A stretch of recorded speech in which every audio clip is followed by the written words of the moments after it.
We're live. So welcome everyone. Welcome to our friends online. Today we have our friend Tiago giving a lecture of mediumship with Jesus, and Joyce will do our initial prayer and the reading of the book Our Daily Bread. Yeah, Our Daily Bread. So I would like Joyce to come here. Thank you. Hello, good morning everyone. Good morning. So I will read a passage from Our Daily Bread from Francisco Cândido Xavier by the Spirit of Emmanuel. Jesus on behalf of mankind. In being found in appearance as a man, he humbled himself and became obedient to death, even death on a cross. Paul.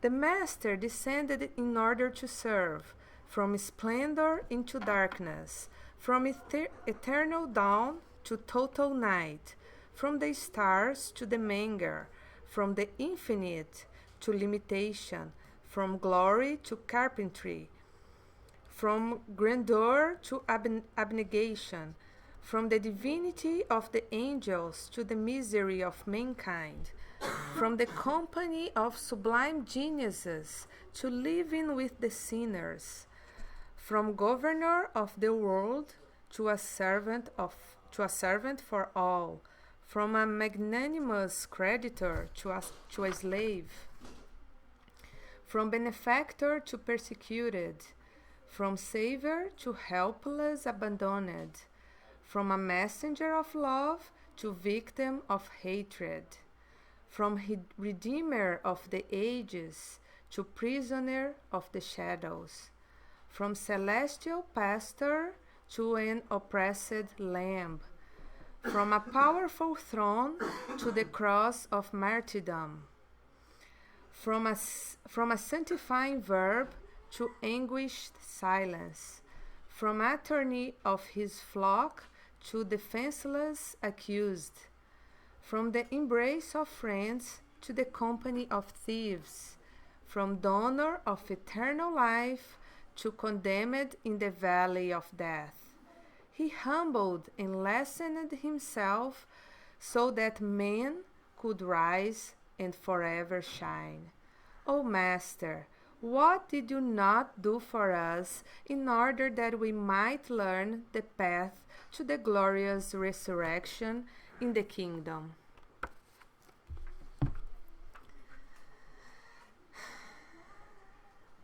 So, my friends, having those words in mind, this beautiful passage that really bring to us the idea of how beautiful is the message that Jesus brought to us, and what a beautiful example he was for all of us. So let's think on this message today, and let's open our hearts for the teachings that our friend Tiago is gonna bring in a few minutes. And let's ask for our dear God that allow us to be prepared to listen and to learn, and maybe being able to understand a little bit better the message from Jesus and all the sacrifice that he had been through in order to teach us this message.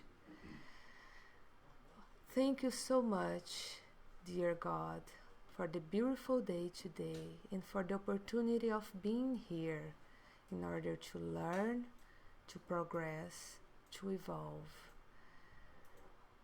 So let's be humble today to open our minds for the message, and hopefully at the end we're gonna have a little bit more in our hearts, and we're gonna be able to spread this message around us, at our home, at our work, everywhere.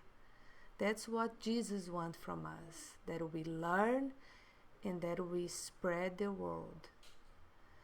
Thank you, my friends, for being here, and God bless us all, and God bless Tiago for his lecture today. So be it.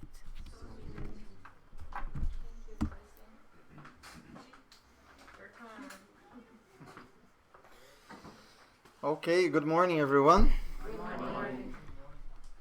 I was just listening to this message, and so many of those items that Emmanuel brought to us have coherence with the theme that we're going to talk about today.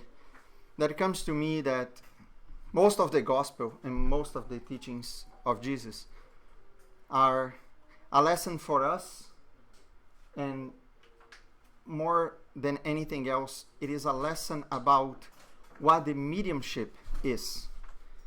And soon we're going to just review a little bit some concepts that we learned throughout this month, because it was the month that we talked about mediumship. So we talked about the mediumship of the psychic phenomena in the Bible and the psychic phenomena of Jesus, which means the mediumship of Jesus and with Jesus throughout the Bible. And last week, Sandra gave a lecture about all the different types of mediumship and its development and its applications. Therefore, if you have any doubt, I hope that I'm going to cover a little bit and present a little bit of those concepts. But if you are eager to learn more about the mediumship, you can go back there to the internet and learn a little bit about that. Right now, we're going to talk about the mediumship with Jesus. And what would that mean? Most of Jesus' life, or all of Jesus' life, was an example for us. The example of humbleness, the example of charity, the example of going lower than himself in order to reach everyone around him. And he lowered himself to be close to us in order to teach us how to progress spiritually and how to act facing the difficulties that we face in our lives. And the mediumship, we will understand that it is one of the tools that we're going to use in our lives in order to progress and in order to help others to progress around us. And this is a task that we have to do through mediumship. This is a concession that we have from God in order to better ourselves and in order to better the humanity, but starting with our own abilities, starting with our own capacities. And when I was studying a little bit about what was I going to say, a question came to my mind. What does Jesus want from us? If Jesus did all that he did, like the message said, what does he want from us? Why did he come here for? What is some of the essential messages that we can take? And I was trying to answer this question with myself throughout my readings. And I hope that at the end we can reflect a little bit on that question and bring a couple of elements for us to take home. And when we talk about mediumship, many would ask, what if I'm not a medium? What if I don't know what this is about? What if I don't see the spirits? What if I cannot communicate with them? What is that mediumship and what is a medium about? Okay, let's go over after I turn it on. Let's go over quickly about what is a medium and what mediumship is. So first of all, what is a medium? What is that word about? That is a Latin word that means intermediary or link. So then we can take from that, and especially using a message from the Spirit Erastus in the Medium's book, the chapter 22. Erastus tells us what is a medium. He is the being, the individual, which means us, who serves as the connecting link that enables discarnate spirits to communicate with incarnate spirits. So the mediums are the individuals who have the ability to establish that communication between the spirits that are discarnate and us, as the spirits who are incarnate.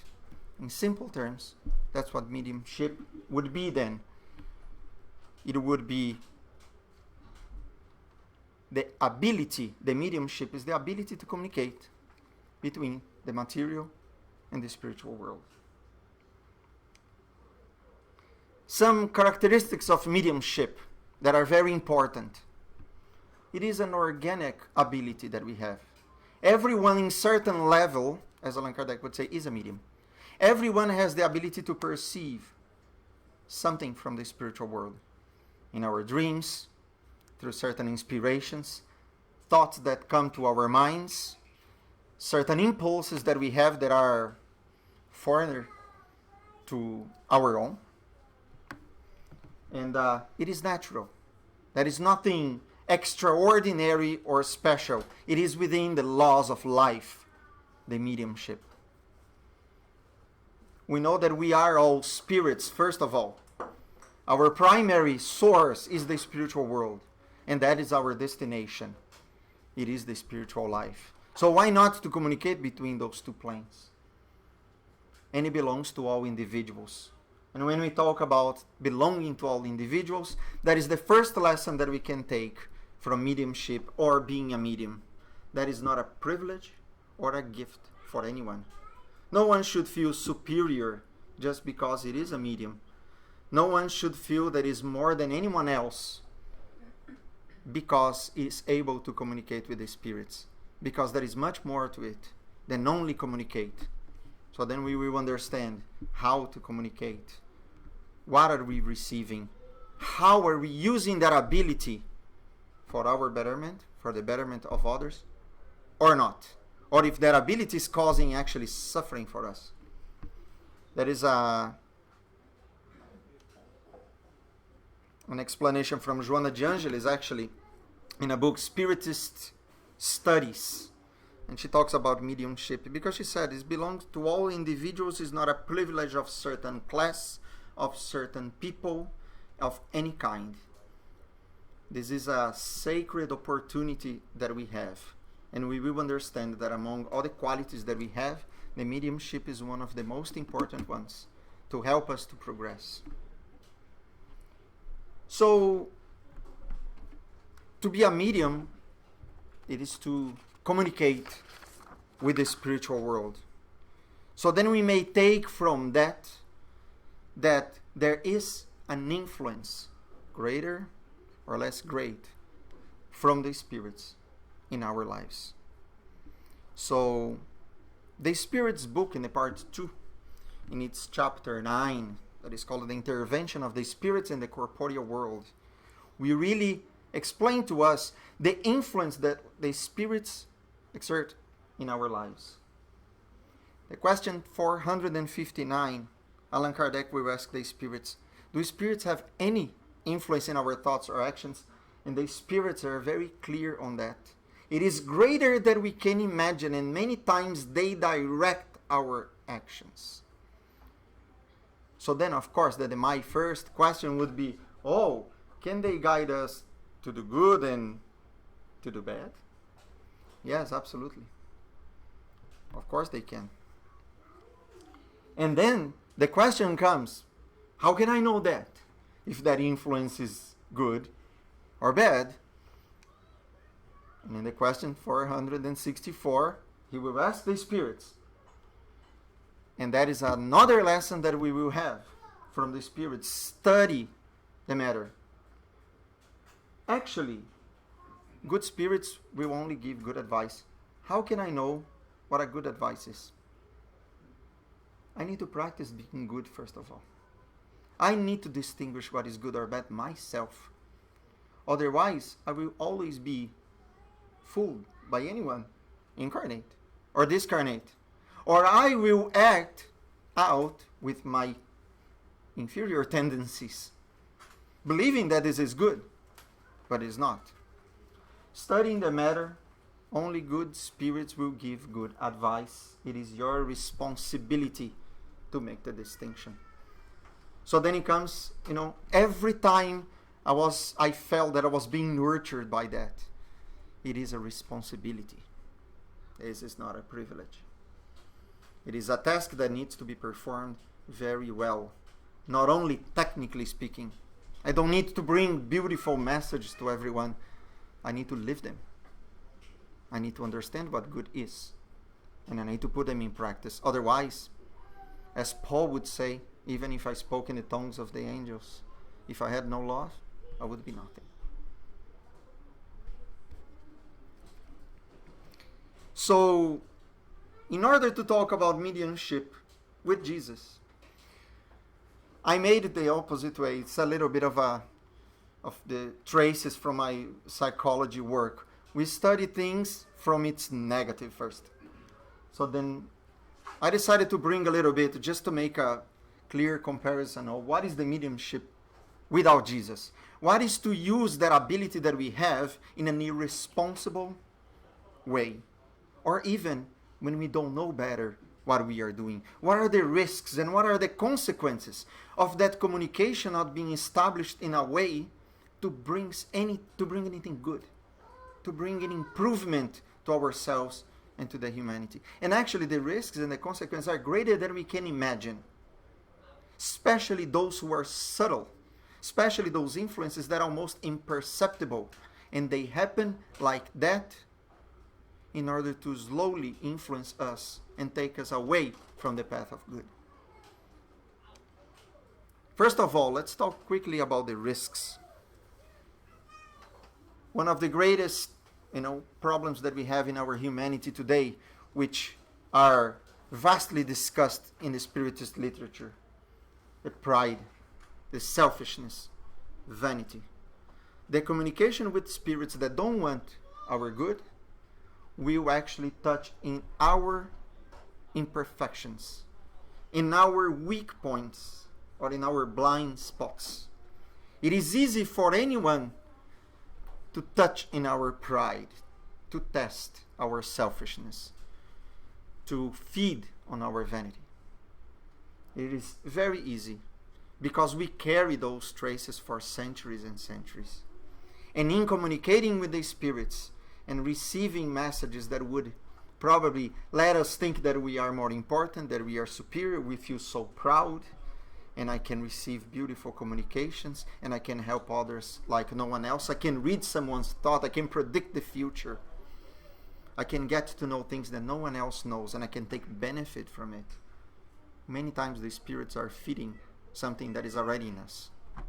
The spirits will never feed on us something that we don't have. This, first of all, belongs to us. When the mediums regard themselves as superiors, when we offer false hopes for people. Today, the easiest thing, anywhere that you drive, there are those little neon signs in people's houses, like psychic, a little neon crystal ball.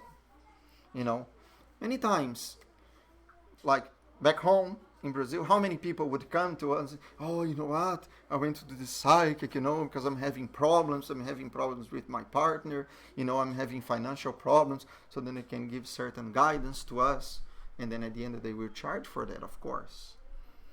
So sometimes they will give some hopes that yes, your marriage will go well, you need to do this and this and this and that. Sometimes has nothing to do with talking to your partner.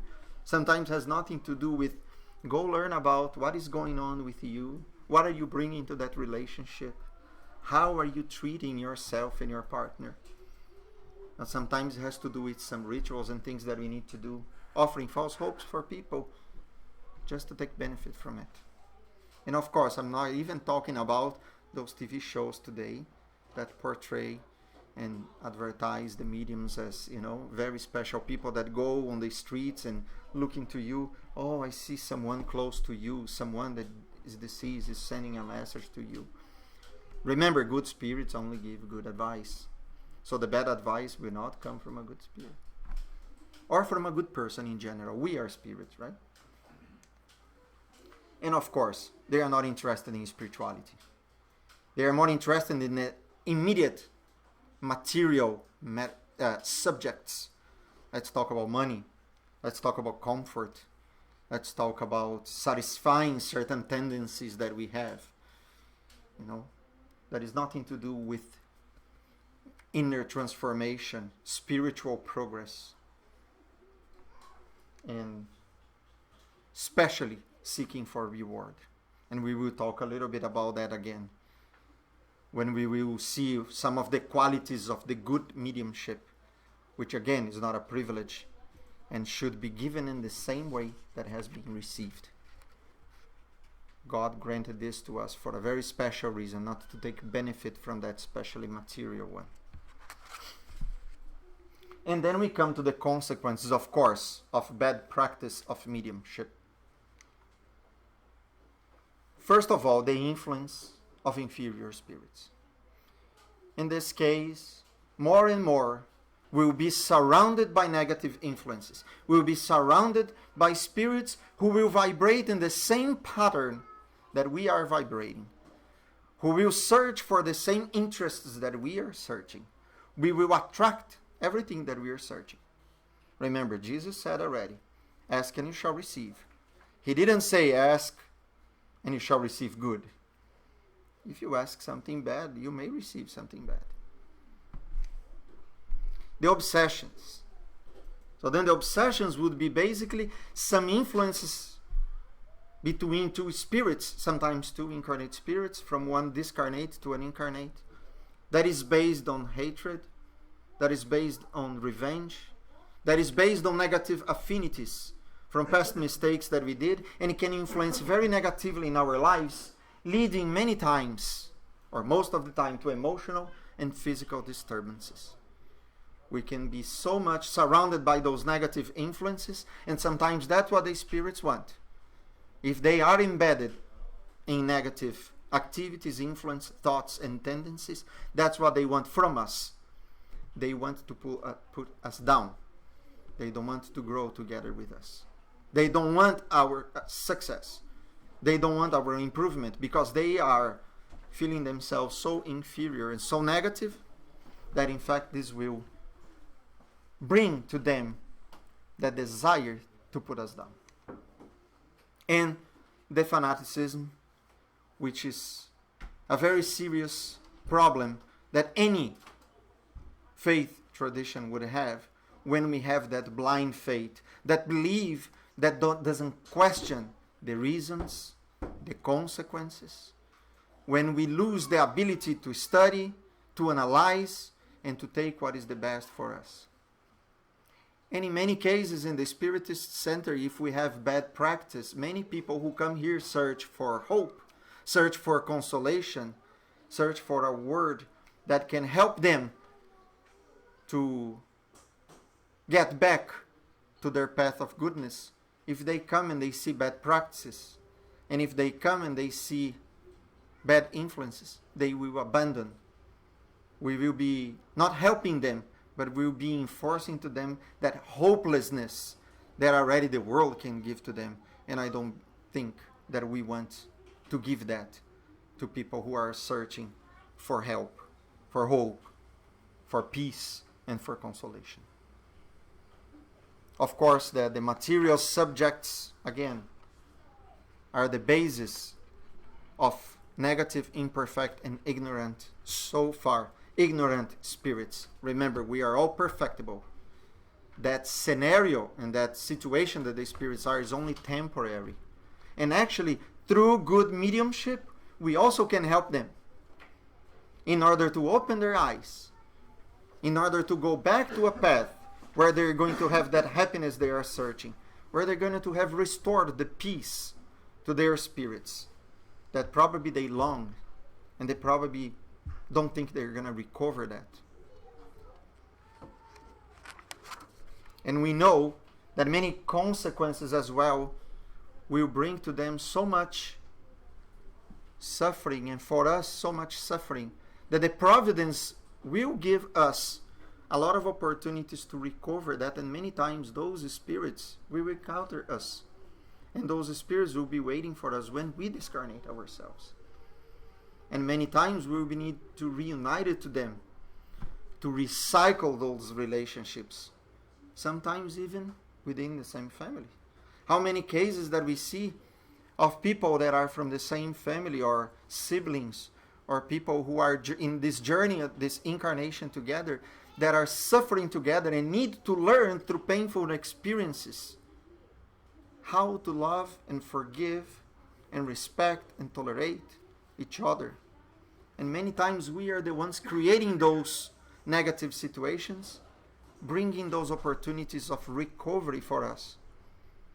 But I believe that if we learn today how to use our abilities in a positive way, maybe tomorrow we will be widening our spiritual family, not for recovery, but for general progress of the humanity, for general good for everyone. Okay, we stopped talking about the bad things. Now we are going to the mediumship with Jesus. Again, that question is in my mind. What does Jesus want from us, right? What does Jesus want from me? What does he want me to do and to be? And then, of course, in that same chapter in the Spirit's book, Allan Kardec, very curious and wanting to show a little bit more to us what we need to do in order to resist the influence of evil.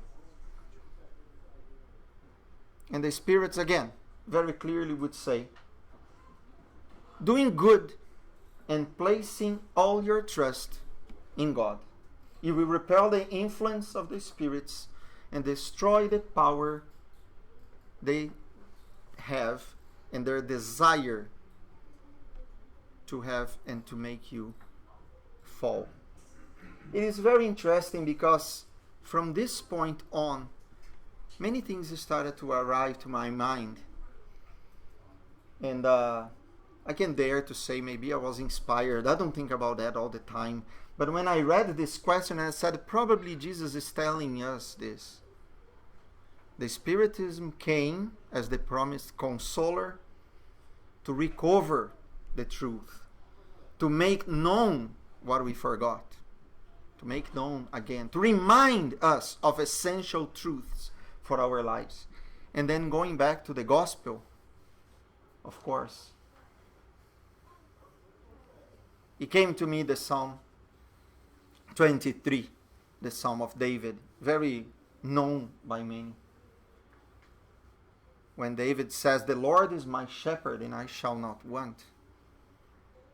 And I just put a couple of bold expressions. He will restore my soul. Restore my soul from my evil tendencies, from my negative tendencies, and restore me to the path, to the good. He leads me to the path of righteousness. The trust in God, again, by doing, trust in God. And then you repel the influence of the bad spirits. Even though I walk through the valleys of the shadow of death, I will fear no evil because you are with me. More than 2,000 years ago, because it was before Christ, we know that Christ is the governor of our planet. He directs all our process of evolution in this planet, as he directed the entire gospel. The biggest mediumistic book ever. There it is, the Bible. From centuries and centuries and centuries before. Those messages are there. And today, thankfully, here we are again in our 10th, 20th, 100th time trying to remind ourselves and put in practice all those lessons. And the spirits will continue on that answer from the question, how can I neutralize the influence of evil spirits? Guard yourselves against listening to the suggestion of spirits who excite evil thoughts in your mind. Those who incite discord and arouse in you all the evil passions. And again, that is telling me to be very watchful with my thoughts, with other people around me. That is really to be vigilant with the conversations, the quality of the conversations that we have in our daily lives. I think we were talking about that this week during our studies, about gossip. That is a very beautiful description of what gossip is. We don't need to have the influence from discarnate spirits. We influence ourselves all the time. And of course, that going back to the gospel, in Matthew 26, Jesus would say, watch and pray, that you may not enter into temptation. The spirit indeed is willing, but the flesh is weak. The flesh is not justifying about our organic body. But while we are incarnated, we are suffering several influences from the environment, from other people, from circumstances that are going to test us to make better decisions than we have done before. So the message has been there already. And he finishes. The spirits will finish, actually.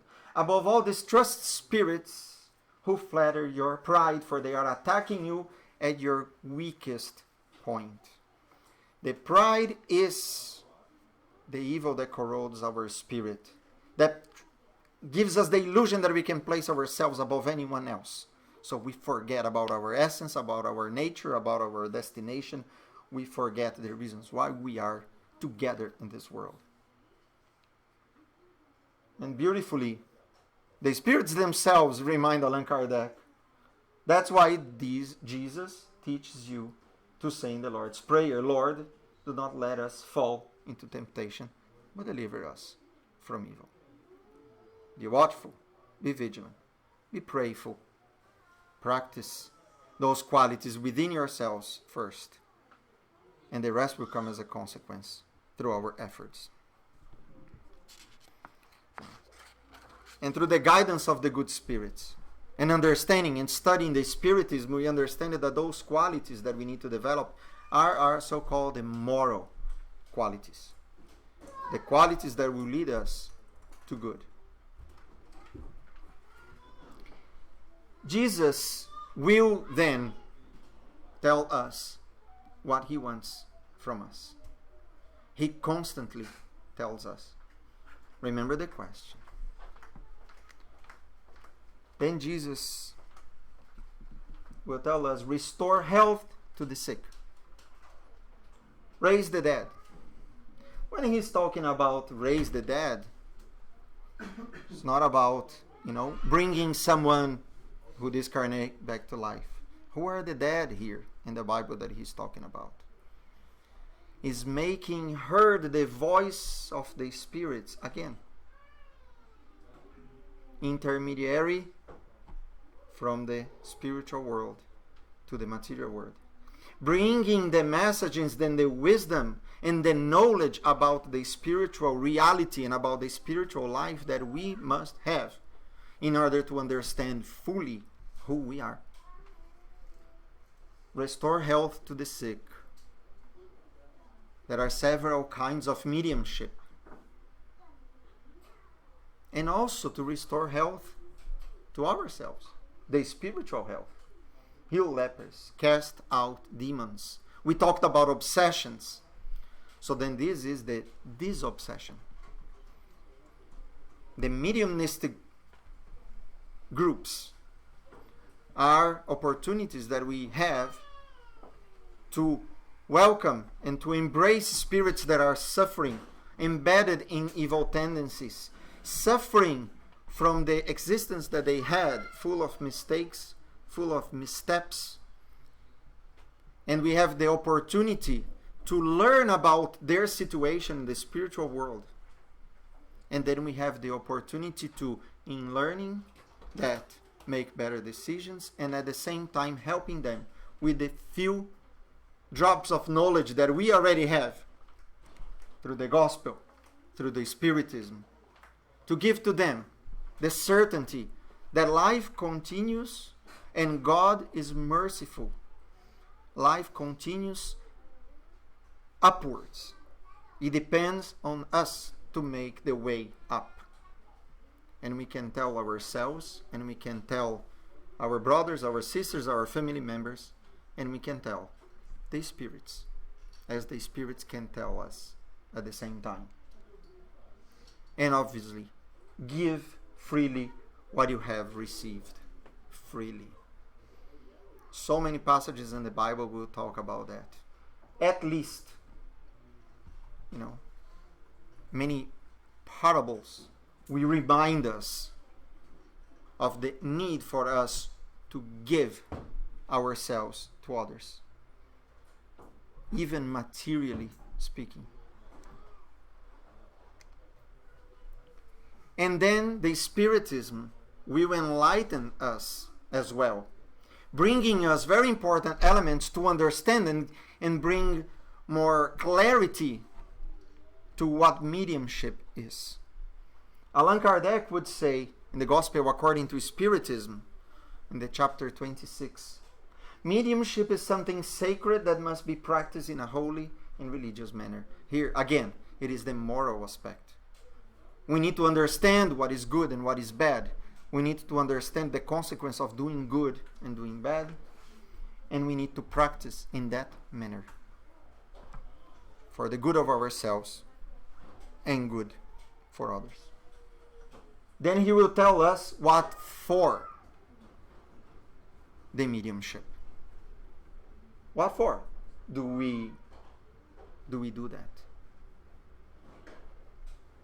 We receive a free gift from God, that is to be the interpreters of the spirits for the instruction of humankind, to show the pathway to the good and to lead us to faith. I could not add anything more. We just need to go back to that over and over and over again. Joana de Angelis, in that same book, will tell us, there is a passage I would like to read for you, if you allow me, that ability is the door through which the horizons of immortality open, allowing for wide possibilities to confirm the indestructibility of life, despite the deterioration of the transitory physiologic garment. The certainty of the immortality of the spirit. The reincarnation as means of progress. The final destination that we have after progressing almost to the infinite in order to perfect ourselves, identified with Jesus, at the same time that Jesus was identified with God. That is our destination. And the mediumship will help us and will help others with that. So then, of course, how? And Allan Kardec would say, free of charge. That is why mediumship is not a privilege, and it is found everywhere. To receive payment for this practice would be thus to divert it from its providential purpose. Especially because it doesn't depend on us. If the spirits don't want, there is no mediumship. If the spirits don't want, there is no communication. We must be open, so when the spirituality decides that it's time, they will manifest themselves. They will provide to us elements in order for us to help the humanity to progress. We must be ready, because they can ask this from us anytime. Many people throughout their teenagers, some even children, throughout our lives we start having certain disturbances emotionally, physically. Sometimes we start to have experiences that we don't understand. It is the spirits sometimes calling us and giving us the chance to use that ability for our betterment. It has come the time, more and more we see around people devoted to be channeled to the spirits in order to bring messages that will comfort, that will console, and that will help the humanity to progress. Not exclusive to Spiritism even. Mediumship belongs to all of us. Every time that we do it in accordance to the divine laws, we will be doing a lot of good. And of course, with humility, devotion, selflessness, and complete moral and material disinterest. That is Allan Kardec.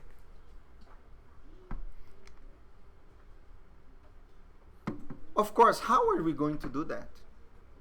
That might be a good thing for people who are interested, how can I develop that in in myself?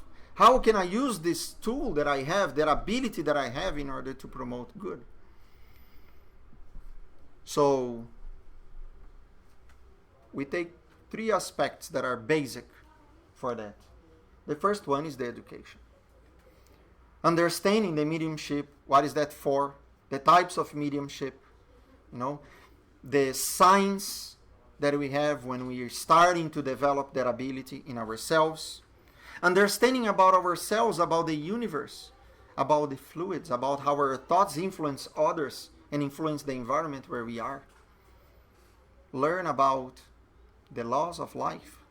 Learning about the moral laws, distinguishing good and bad, in order to do good with the mediumship. The Spiritist centers are here for that. We practice mediumship according to the precepts that Jesus brought to us and that the Spiritism, as the promised consoler, developed for us as well. Technique. We need to practice. Like anything, we need to practice and practice and practice in order to perfect ourselves. So the exercises that we have, mentalizations, relaxations, exercises to develop the perceptions that we have, in order to develop the perceptions that are beyond our physical senses, to how to perceive the spiritual world and the signs that the spirits are giving to us. Making the analysis of the communications, right? John, in his first letter, in his chapter 4, would say, test the spirits to see whether they are from God, right?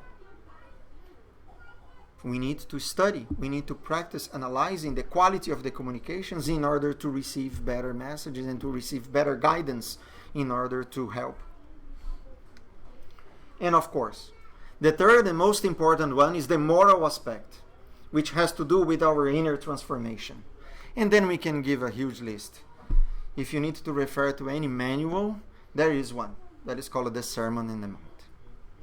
He will tell us all the moral qualities that we must have, not only to practice mediumship, but to be good people.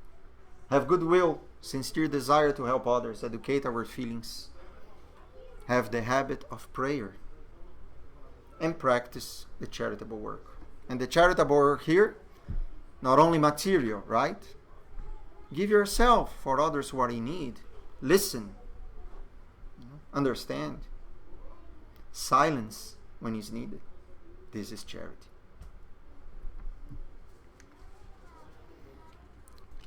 And one of the most powerful elements that shows us why there are so many requirements that Jesus and the spirits tell us in order to practice the mediumship come from the Spirit Emmanuel. In the book that has his own name, Emmanuel, there is a chapter that is the chapter 11 that is called A Message to Mediums.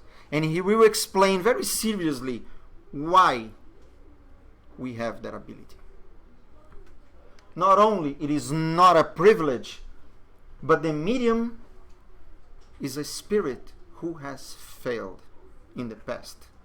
Generally speaking, we're not talking about the missionaries of the mediumship, like Chico Xavier, like Divaldo Franco, and many others. We're talking about you and I, that have that ability and that struggle to develop it because we failed miserably. And the requirements that we have in order to develop well the mediumship, it is providential because they are all the qualities that we failed to have in the past. So in order to perform well the mediumship, we need to develop those qualities that we are stubborn and don't develop. And we have again another chance in order to do that. We walked contrary to the course of goodness for so long. And then we can atone now under the weight of serious commitment and responsibilities, the obscure and illicit past. It is often full of mistakes that ingrain in us lots of negative tendencies, inferior tendencies, we abused on intelligence, on fortune, on social positions. And we come back, giving ourselves to those who suffer in order to redeem ourselves, to go back to the path of good. We are not doing that to ascend many times. We're going back to the path because we are already out of it. It is a wake-up call for us.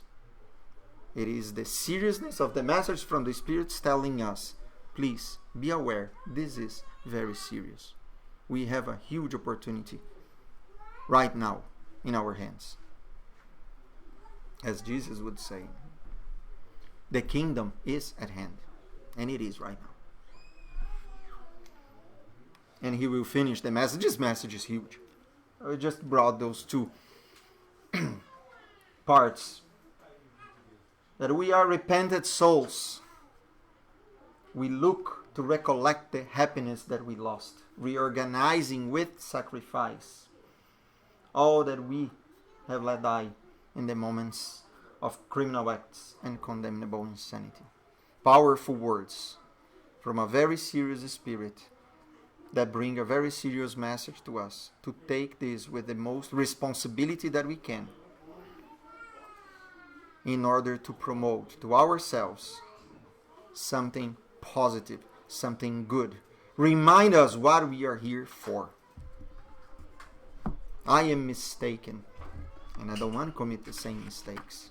I want to atone. I want to do better. I want to see everyone around me in the same way. What can I do? And what is Jesus wanting us to do in order for this to become true? There are good news. We will get there. He told us we will get there. He told us you are gods. He told us if you have the faith in the size of a seed of mustard, you can move this mountain from here there. Which mountain is that? That is our own imperfection. That is our own stubbornness. That is our own negative side. That is our own shadow. The mountains of our imperfections. We have mountains of them. They are nowhere else but within ourselves. But we can. And we will. To be a medium, for many is an expiation. For most, has to do with trials. And for a few that we have the chance, the blessed chance to see, it is a mission.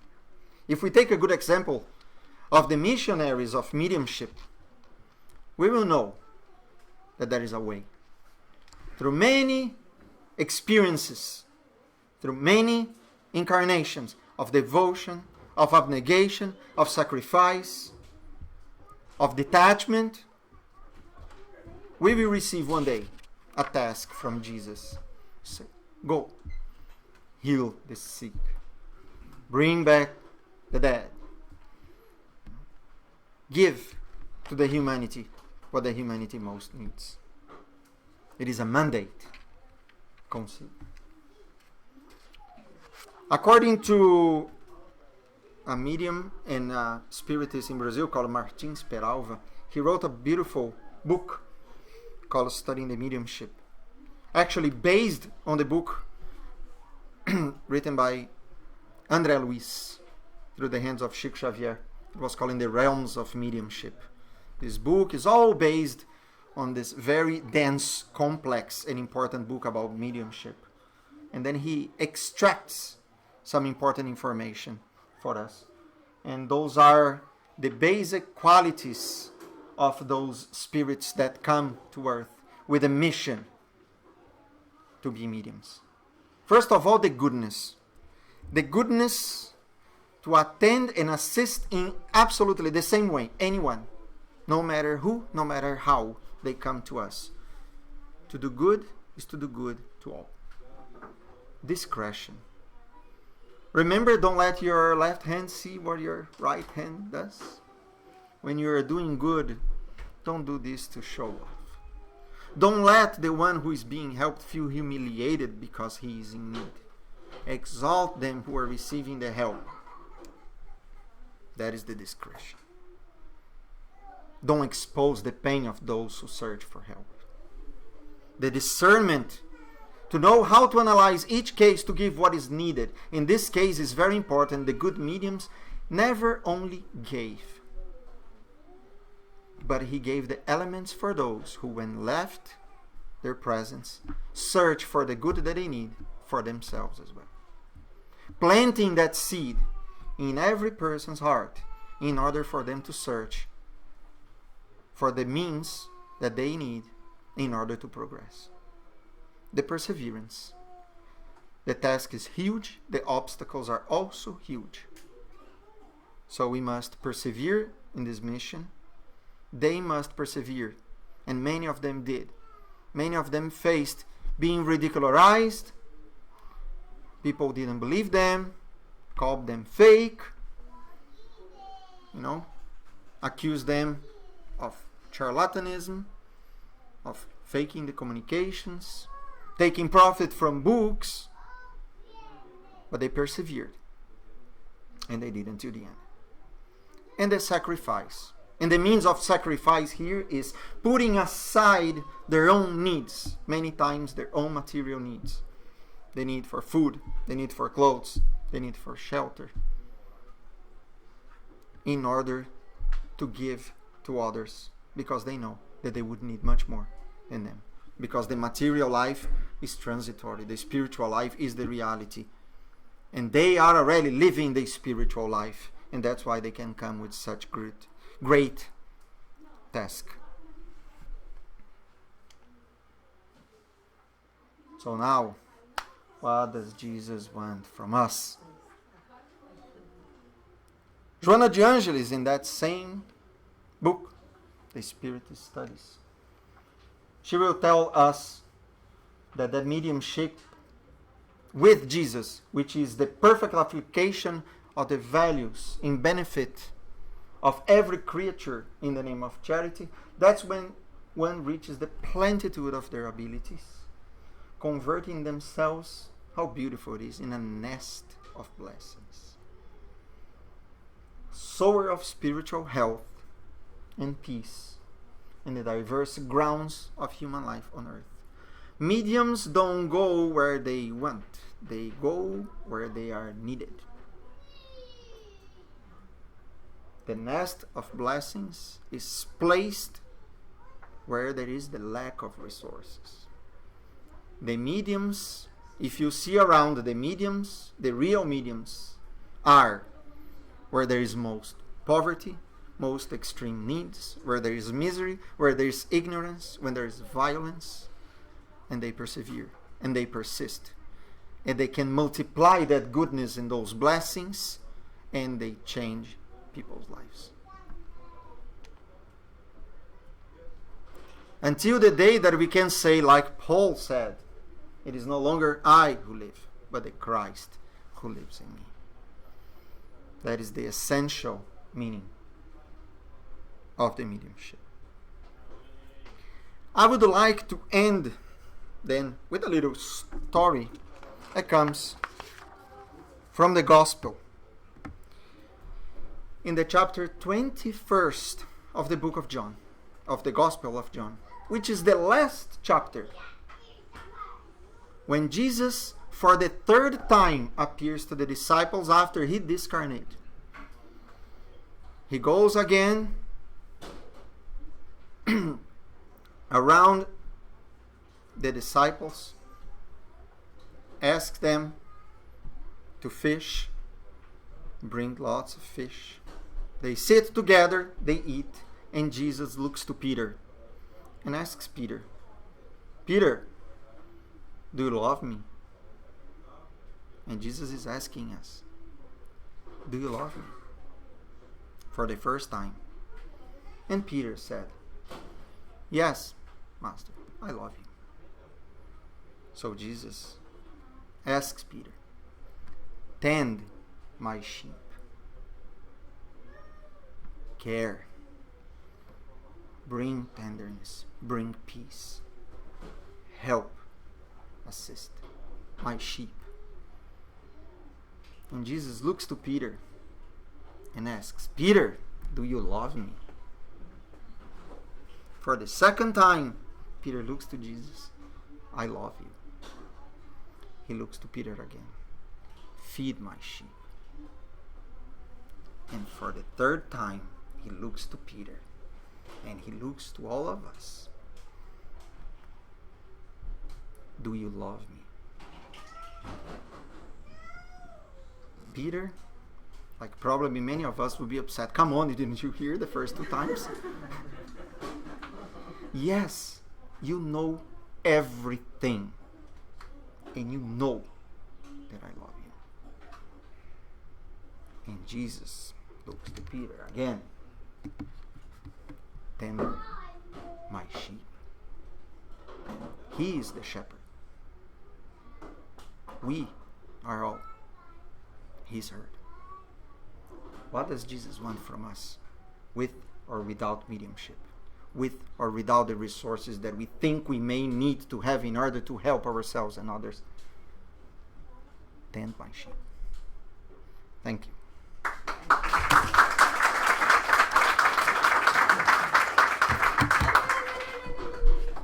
Thank you very much, Tiago. That was really great. So, does anyone have any questions, any comments for Tiago? No? Really? One? Single one? Yeah, I'm sorry. I think he brought that specific at the end to keep us thinking so deep that we would not dare to ask the question.